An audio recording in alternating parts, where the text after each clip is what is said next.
The public mostly see Lee Evans in his tours and on the telly. But that's only the tip of the Evans iceberg. It takes months and months of meticulous planning and serious sweat to get a show prepared. The idea for the opening song for the Monsters tour came to Lee almost a year before he hit the stage. I built like a small studio where I live out in my garden and out the way so the wife can't hear. And I go out there and just do a sort of red eye, what you call a red eye. I stay up all night and so it's ready in the morning. Once he'd written a song to open the show with, Lee started to visualise something rather extravagant. We just had an idea about doing this dance sequence. I don't know why it came about. It just came about. We thought it would be really good. The plan was to shoot it in one continuous take with Lee and 40 dancers. And then I asked the people that are producing the video if we can do it. And they went, dance sequence? What you talking about? So, you know, you've got to convince them that it'd be all right. Lee asked top choreographer Jerry Reeve to get involved with the project. Jerry didn't take much persuading. Lee Evans is one of the most creative people I've ever met in my life, and he's such a creative genius. Our first initial meeting, he just had the idea from the get-go. We bounced the ideas off each other. He played me the song for the first time, which was great. It was Jerry's job to help visualise and create a dance sequence for the 2-minute video. My initial process is sitting down with my assistant Jenny. I usually map it out before. My thoughts of the whole piece is always down to the music. Just heard the track, he's composed it himself. It's kind of like a mid-tempo, kind of like an old Motown. Listen to this.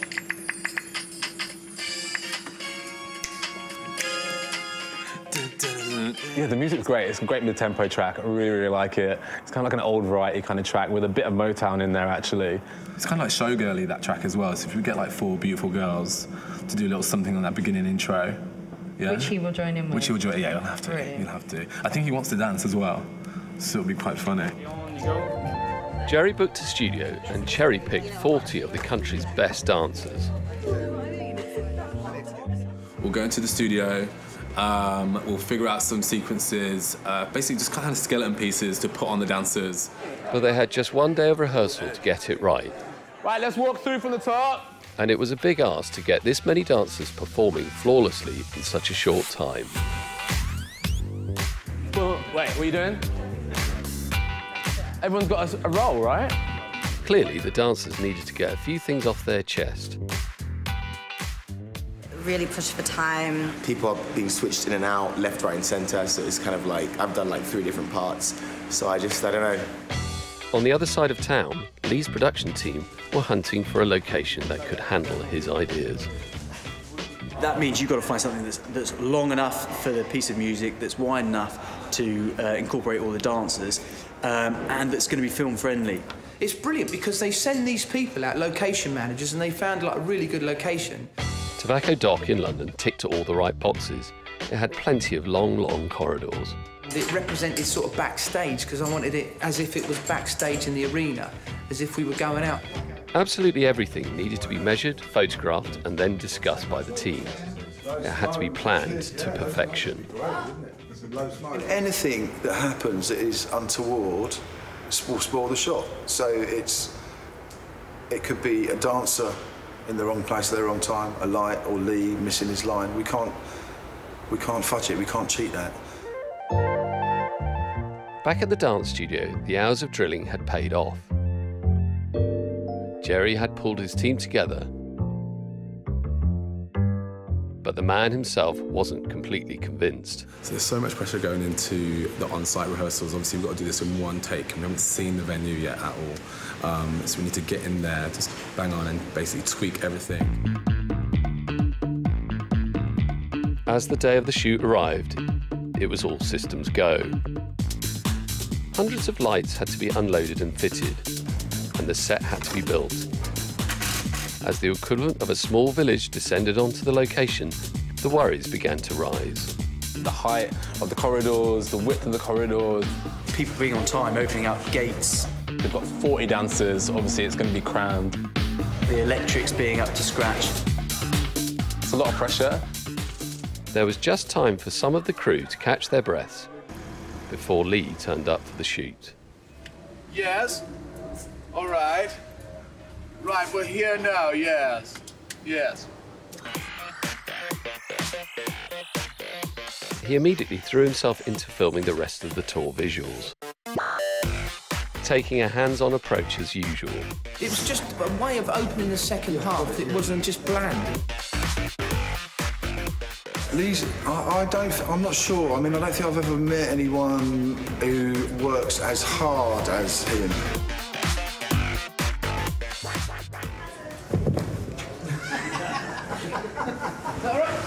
The main shoot was going to happen below in the corridor, and the dancers were already going through their paces. 6, 7, take it. But carrying a boombox wasn't really going to be an option for Lee. Obviously, down in the tunnel, we have to have sound. And we were going to rig it all the way down, but because there's so much going on, wires and stuff, it'd be a bit tricky. So our friend Damo has got this ghetto blaster, and he's going to be actually running with the sound behind Curtis, the cameraman, so that all the dancers can hear the sound, and Lee, obviously. So Damo got in a couple of practice laps to make sure he could scoot along the corridor in good time.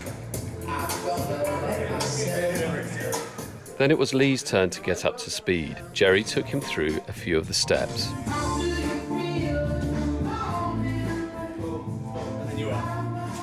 I'm not sure how much Lee wants to dance, so I'm a little bit worried, because he needs to be a part of it and connect with the dancers and the energy of the flow. I need to over-exaggerate stuff. If you do it half-hearted, you know, it looks half-hearted, so he just needs to commit and really jazz it. It was almost call time on the set, and the cast had to be made up, fitted up, dressed up, and warmed up.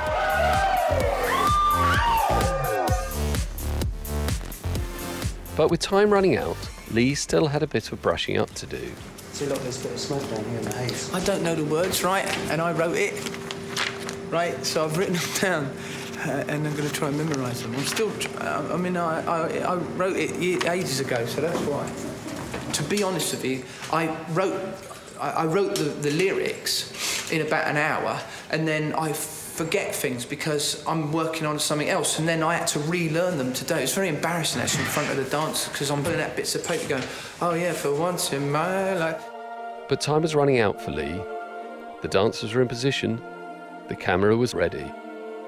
And then we just shoot it, and then when we shoot it, hopefully everyone can enjoy themselves, because that's what it's about at the end of the day, enjoying yourself.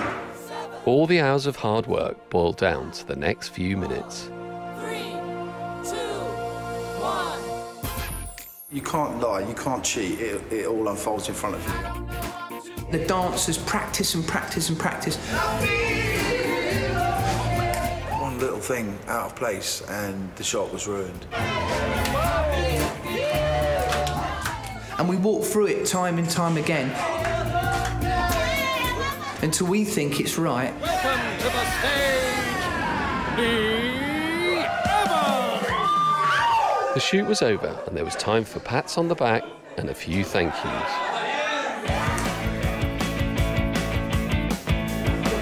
I feel great. I think we had a successful day. Looks really good, man. We can see you in that doorway. In terms of the shoot, I couldn't be happier.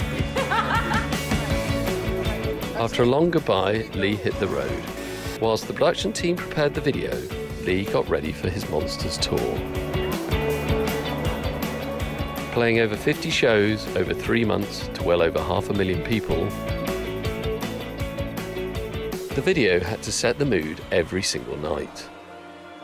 Nowhere more so than in Birmingham, where they were filming the Monsters DVD. 3, 2, 1, Lee Evans! They pulled it off. The video worked its magic, and as Lee bursts out of the screen and onto the stage, the audience were with him the whole way. It was really good. I love it when it's like really magic and stuff. I love that. And everyone's having a good time. There's no better feeling.